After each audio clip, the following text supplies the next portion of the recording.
Joining me now, Congressman Castro, member of that House Intelligence Committee. Do you agree with your colleague Adam Schiff and others, I think, who have called for a recusal? I do. At this point, I think that because of his actions, Chairman Nunes has compromised his ability to lead this investigation, and he should step aside and let somebody else lead it. Of course, myself and many other Democrats and many Americans would like to see an independent commission undertake this investigation. But if it's going to stay in the House of Representatives, the investigation should be led by someone else.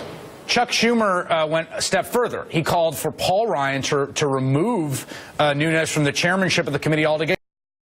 Agree with that? Well, that's a decision for the Speaker. As you know, this committee looks into many other issues besides the Russia interference issue. So right now, my focus is on this investigation.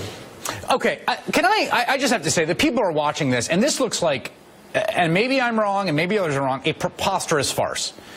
Here is an individual who appears to be working to a sort of reverse engineer some substance for what has been shown to be a baseless accusation. Maybe there's something he's found that's legitimate, but, I mean, is there any reason to think this wasn't essentially a kind of coordinated information laundering campaign between the White House and the chair? Well, the fact that he got his information at the White House, that he hasn't shared that information with anyone on the committee, Republican or Democrat, it just makes me believe that there was some political angle to what happened. And that's, of course, very troubling to millions of Americans. And I think that he should do the right thing and recuse himself. Can you explain to people that are sort of just tuning in to this entire thing? I mean, what is going on in your committee right now? How do you explain to people the amount of resources and activities that's been devoted to something that has nothing to do with the actual central substance of the investigation, and two, the way that this chair has conducted himself? You're right, Chris. I mean, first of all, this is a smokescreen in terms of getting to the bottom of the larger issue, which is how were the Russians able to interfere with our elections, and most of all, whether any Americans coordinated or cooperated with the Russians who interfered with our 2016 elections. The committee, as of about a week ago, had been moving along in a fairly bipartisan way. The investigation had been moving forward. An open hearing, of course, was held last Monday where James Comey made his big revelation that there are members of the Trump team who are under investigation. And then there was another committee meeting that was supposed to happen out in the open tomorrow.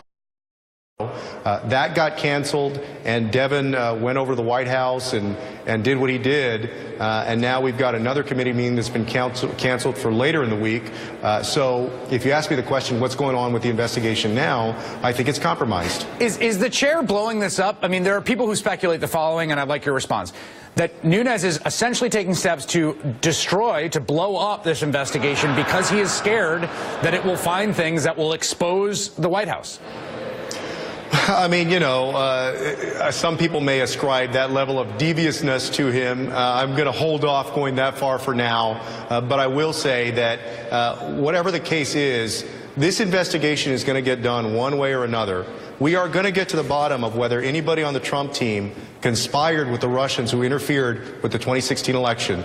That's going to happen whether it's being led in the House of Representatives or whether it's being done by an independent commission. So if anybody thinks that we're just going to let this go, that the American people, most of all, are just going to let it go, they're wrong. All right, Congressman Castro, thank you.